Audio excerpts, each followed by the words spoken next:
I was stirring sugar into my morning coffee when my 7-year-old daughter grabbed my wrist. Her grip was surprisingly strong for such small hands. "Daddy, please don't drink that." I looked down at her. Emma's face was pale, her eyes wide with something I'd never seen before. Pure terror. "Why not, sweetheart?" "Because Mommy put something in it." I almost laughed, almost dismissed it as childhood imagination. But Emma was shaking, actually trembling, and there was something in her voice that stopped me cold. "Please believe me, Daddy. I saw her." Those words changed everything. Before we get to what my daughter witnessed that made her beg me not to drink my coffee, tell me in the comments. Where are you watching from, and what time is it there? I want to know who's listening to the moment that saved my life. Let me take you back to that Thursday morning in our house in suburban Chicago, Naperville, to be exact. A quiet neighborhood with good schools and friendly neighbors. The kind of place where nothing bad ever happens. I'm Richard, 62 years old, retired cardiologist. I'd spent 35 years saving other people's hearts, without realizing someone was slowly destroying mine. My wife Vanessa and I had been married for 23 years. We met when she was a pharmaceutical sales rep visiting my hospital. Beautiful, charming, intelligent. She swept me off my feet. Looking back now, I realize I never questioned why a woman 20 years younger would fall for a workaholic doctor with graying hair. I was too flattered to ask. Emma came late in our marriage. A miracle baby when Vanessa was 41. I was 55. We'd tried for years, spent a fortune on treatments. When Emma finally arrived, I thought our family was complete. But something shifted after Emma was born. Vanessa became distant, cold. She started spending more time at her gym, coming home late, always on her phone. I told myself it was postpartum adjustment. Then I told myself it was just marriage evolving. I made excuses for 15 years of growing apart. That Thursday morning, I just poured my usual coffee. Black, 2 sugars. Vanessa had already left for her Pilates class, or so she said. Emma was supposed to be upstairs getting ready for school. "Daddy, please don't drink that." I set the mug down slowly. "Tell me exactly what you saw, sweetheart." Emma's voice dropped to a whisper. "Last night, I couldn't sleep. I came downstairs for water. Mommy was in the kitchen. She didn't see me. She was putting drops from a little bottle into the sugar bowl, the one you use every morning." My throat tightened. "What kind of bottle?" "Brown. Small. She hid it in her purse, after. Maybe it was vitamins, honey. Maybe Mommy was." Emma shook her head violently. She was talking on the phone. I heard her say, "It's working. He's getting weaker every day." Then she laughed and said soon. The room tilted. For the past 3 months, I'd been experiencing unexplained symptoms. Fatigue, nausea, muscle weakness, tremors in my hands. I'd seen my colleagues at the hospital run every test. Nothing conclusive. They suggested stress, early onset Parkinson's, anxiety. But I was a cardiologist for 35 years. I knew my own body. Something was wrong, something external. "Daddy, are you mad at me?" I knelt down and pulled her close. "No, baby. You did the right thing. You're very brave." I looked at the coffee mug, at the sugar bowl. Then I made a decision that would unravel 23 years of lies. "I'm going to ask you to do something very important," I said quietly. "Can you go upstairs, get dressed, and pack your school backpack with some extra clothes? Don't tell Mommy anything. Can you do that for me?" Emma nodded solemnly. "Is Mommy a bad person?" The question broke my heart. "I don't know yet, sweetheart. But we're going to find out." I sent Emma upstairs. Then I grabbed a small container from the kitchen and carefully transferred some sugar from the bowl. Evidence. If my daughter was right, if my wife was poisoning me, I needed proof. I thought about calling the police immediately. But I was a respected physician. My wife was charming and beloved in our community. Without evidence, who would believe that Vanessa Carter was slowly killing her husband? I wouldn't have believed it myself if not for the terror in my daughter's eyes. I called my old friend Marcus, a toxicologist at Rush University Medical Center. We'd known each other for 40 years. "Marcus, I need a favor. Unofficial. Can you run a panel on something for me?" "What kind of panel?" "Heavy metals?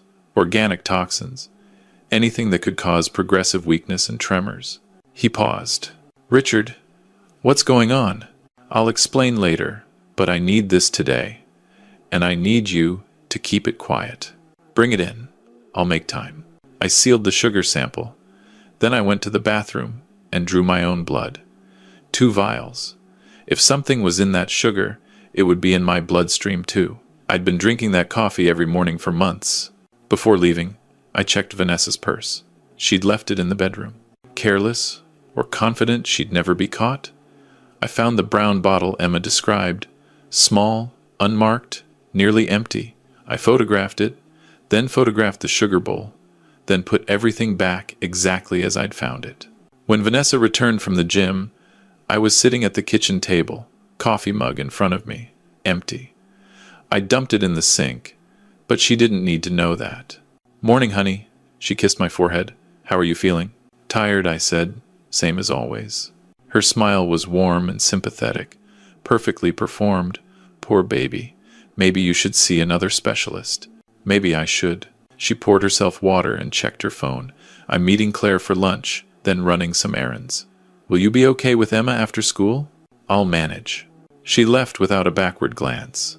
The woman I'd shared a bed with for 23 years. The mother of my child. Walking out the door like she hadn't just tried to kill me with my morning coffee. Marcus called at 2:30. His voice was grave. Richard, where did you get this sample? Just tell me what you found. Thallium, he said. Classic poisoning agent. Tasteless, odorless. Causes progressive neurological symptoms. Hair loss, fatigue, muscle weakness. Exactly what you've been experiencing. My hand gripped the phone. And my blood? I ran it on the machine myself. Your thallium levels are 4 times the acceptable limit. Richard, someone has been poisoning you. For months, based on the accumulation. The room spun. I'd suspected, but hearing it confirmed was something else entirely. How long do I have? If you stop ingesting it now, you should recover. Your levels aren't lethal yet. Another few weeks, though. He didn't need to finish. I understood. Another few weeks and I'd be dead. My wife was killing me slowly, carefully, in a way that would look like natural illness. A brilliant plan, really. Doctor dies from mysterious neurological condition. Tragic. No one suspects the grieving widow. I need documentation, I said. Official lab reports. Can you do that? I'll have them ready tonight. Richard, you need to call the police. Not yet. I need to know why, and I need to catch her in the act. That afternoon, I picked up Emma from school. We drove to a coffee shop 2 towns over, somewhere Vanessa would never look. I bought Emma hot chocolate and myself water. Nothing else. Nothing I hadn't seen prepared. Sweetheart, I said carefully, I need to ask you some more questions about Mommy. Is that okay? Emma nodded. Small hands wrapped around her mug. Have you heard Mommy talking on the phone about anything else? Anything that seems strange? She thought for a moment. Sometimes she talks to someone named Derek. She calls him when you're at the doctor. Derek. Not a name I recognized. What do they talk about? I don't know all of it, but once I heard her say, soon we'll have everything.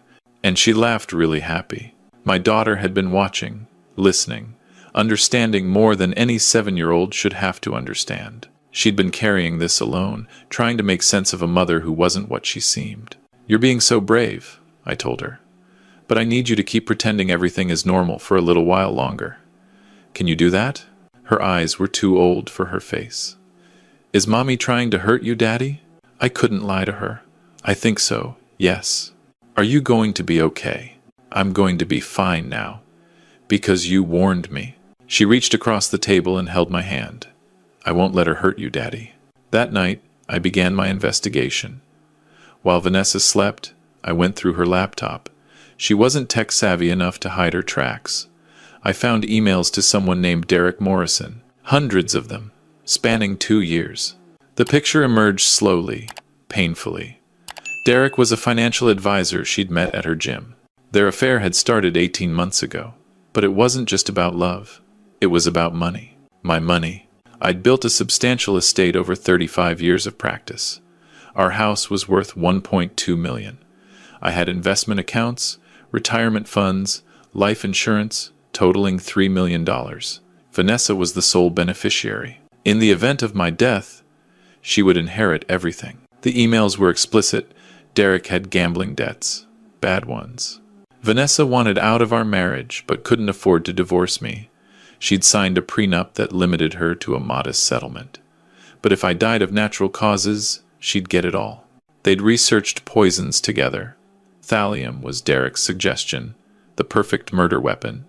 Takes weeks to work. Symptoms mimic other diseases. Hard to detect unless you know what to look for. One email from 3 months ago made me sick. Started adding it to his sugar today. He drinks 2 cups every morning. By Christmas, you'll have a dead husband and $3 million. Then we disappear. By Christmas. That was 8 weeks away. She'd been poisoning me since September.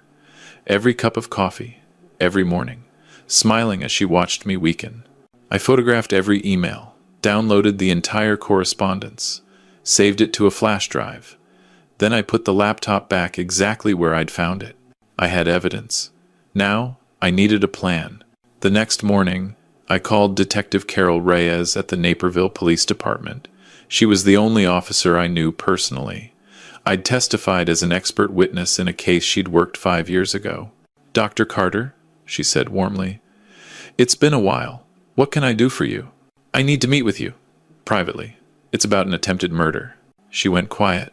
"Whose?" "Mine." We met at a diner outside town. I brought everything.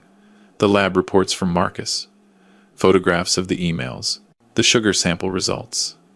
My blood work showing elevated thallium. Detective Reyes studied the evidence for 20 minutes without speaking. When she looked up, her face was professionally neutral, but her eyes were angry. "Your wife has been poisoning you for 3 months," she said. "Conspiring with her lover. Planning to inherit your estate." "Yes, and your 7-year-old daughter witnessed her adding poison to your sugar. She warned me. Saved my life." Reyes closed the folder. "Dr. Carter, this is enough for an arrest. I can have Vanessa in custody today." I shook my head. "I want more. I want her confession. Recorded. Undeniable. I want her and Derek both. And I want them to know exactly how it fell apart." Reyes studied me. "That's dangerous. I've been dying for 3 months without knowing it.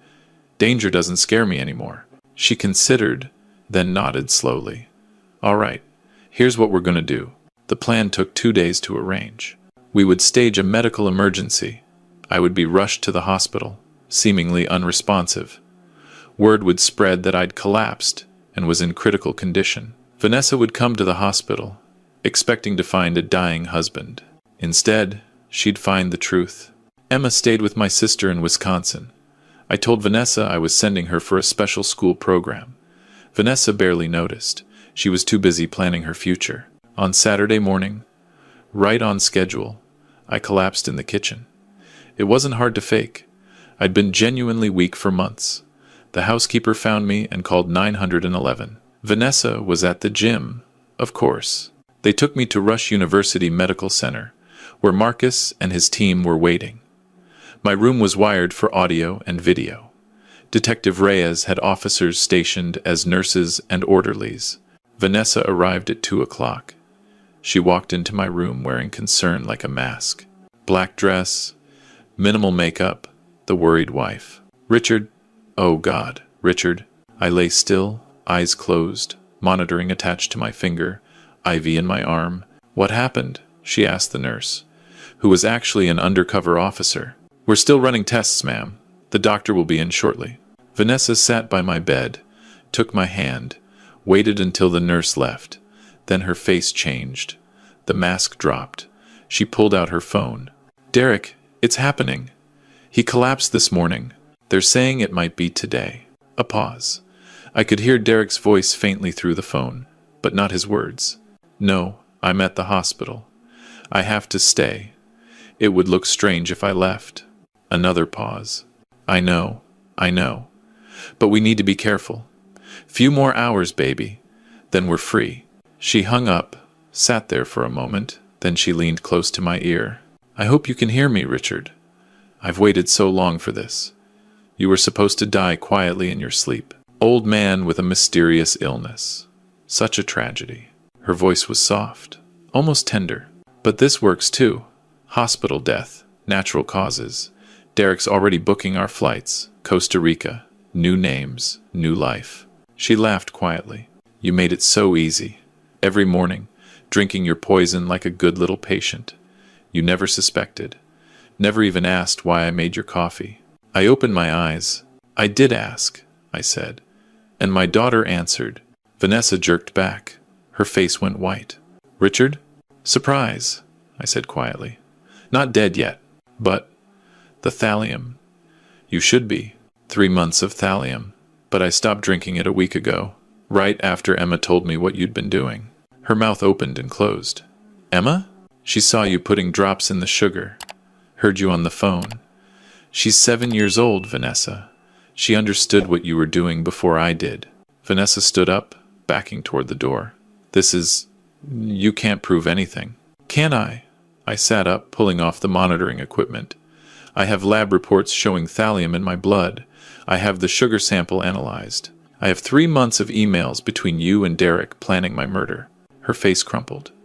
Richard, please. I can explain. Explain what? That you've been poisoning me since September?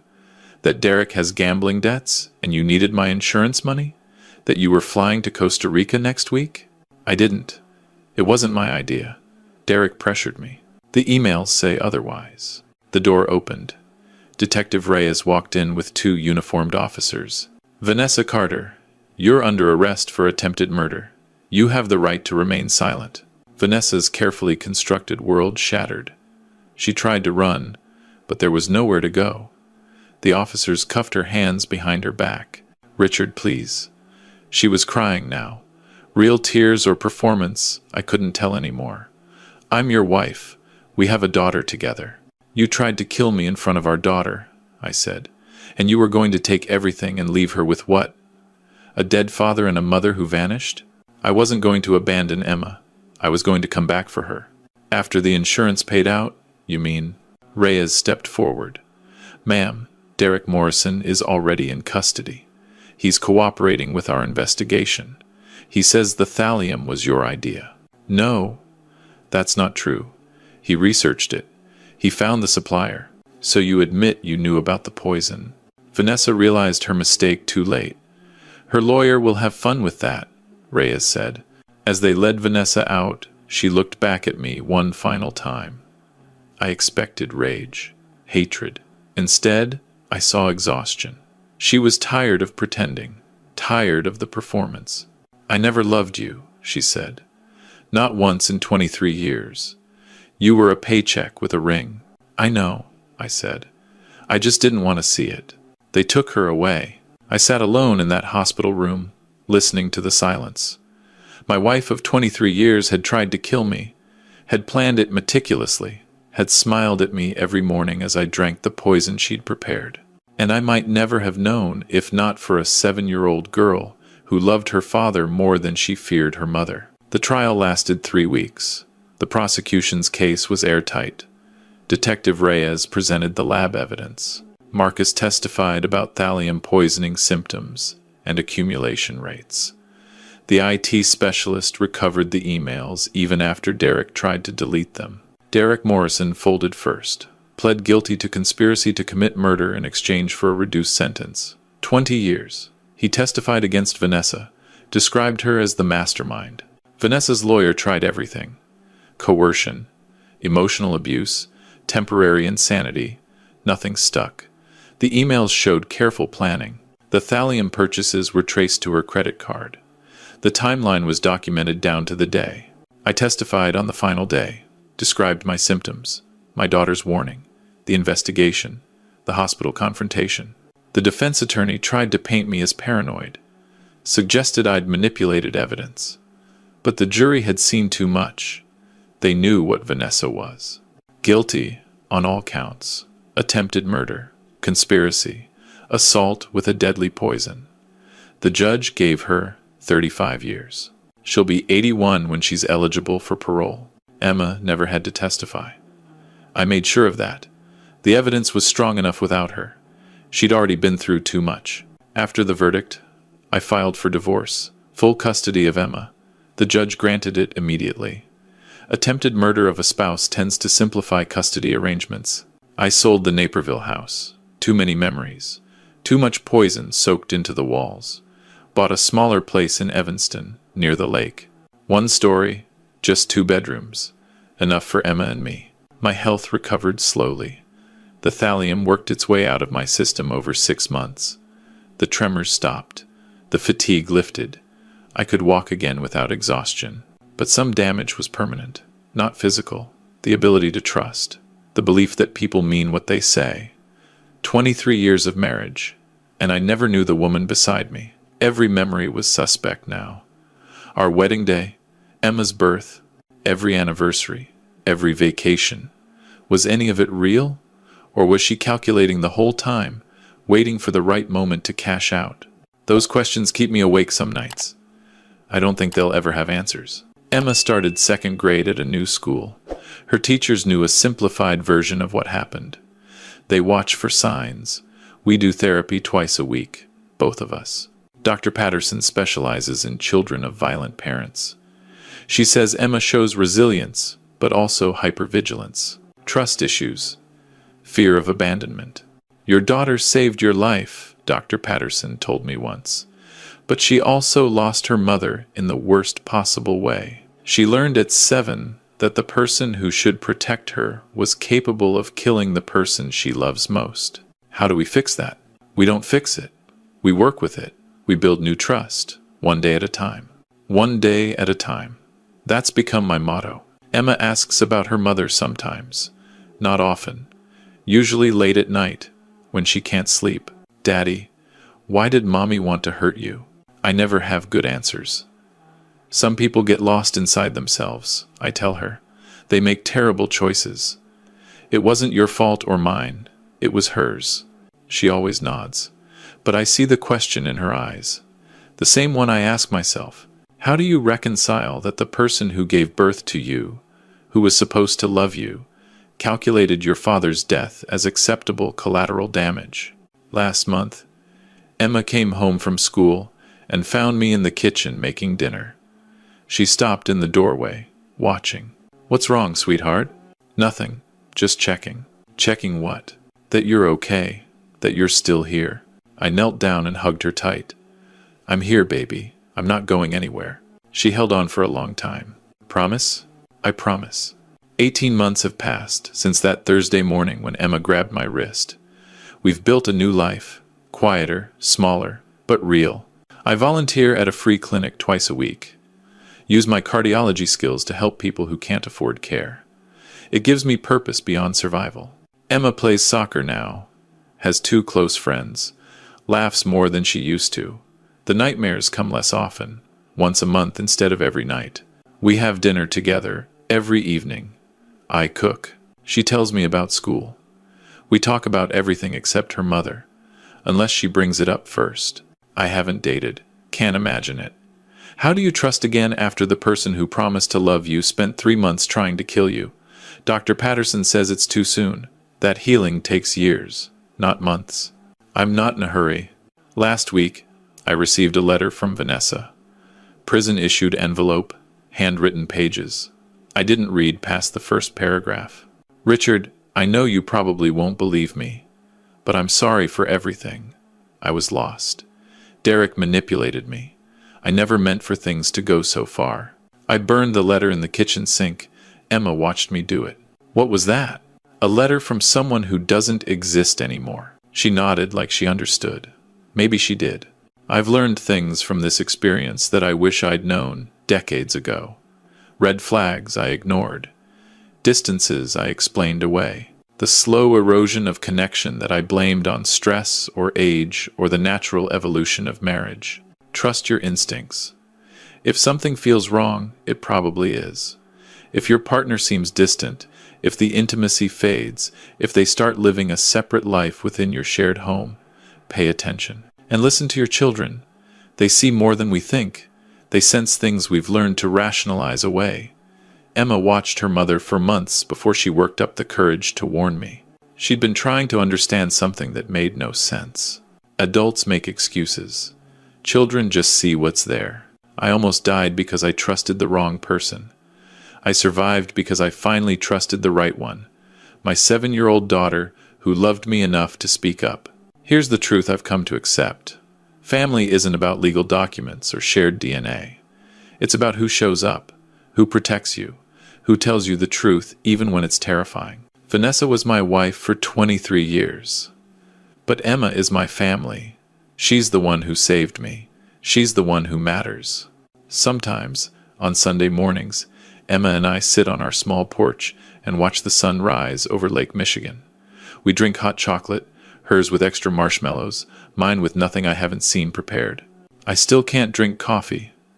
The smell triggers memories. Maybe that will fade. Maybe it won't. I've accepted the scars. "Daddy," Emma said last Sunday, eyes fixed on the water. "I'm glad you believed me." My throat tightened. "Me too, sweetheart. More than you'll ever know." She leaned against my shoulder. "I'll always tell you the truth, Daddy. I know you will, and I'll always believe you."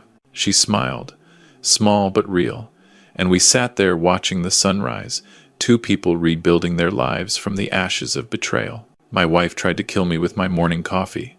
My daughter saved my life with 4 words. Mommy put something in it. That's the story. That's the truth.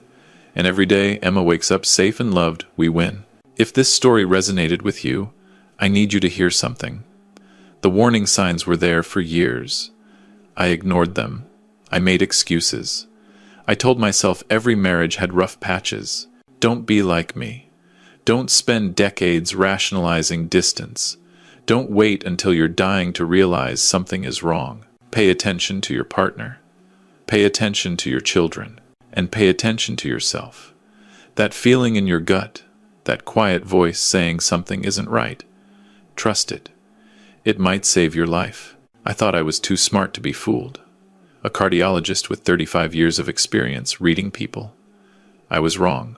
The heart I couldn't read was my own. Now I'm 63 years old, starting over, building a new life with my daughter. And for the first time in 23 years, I'm not dying. That's what survival looks like. Not dramatic rescues or last-minute escapes. Just waking up every morning in a house where no one's trying to kill you. Finding peace in small moments. Rebuilding trust one day at a time. Emma and I have a ritual now. Every morning, before breakfast, she hugs me and says, "Another good day, Daddy. Another good day." That's all we need. That's everything. So I'll leave you with this. If someone loves you enough to warn you, believe them. If a child tells you something that seems impossible, listen. And if you ever doubt whether you're worth saving, remember that somewhere, someone thinks you are. For me, it was a 7-year-old girl with brave eyes and a trembling voice. For you, it might be closer than you think. Thank you for listening to my story. If you know someone who needs to hear this message, share it with them. Sometimes the stories that save us are the ones that hurt most to tell. Stay safe out there. Hug your children, and never forget, the truth might come from the smallest voice in the room.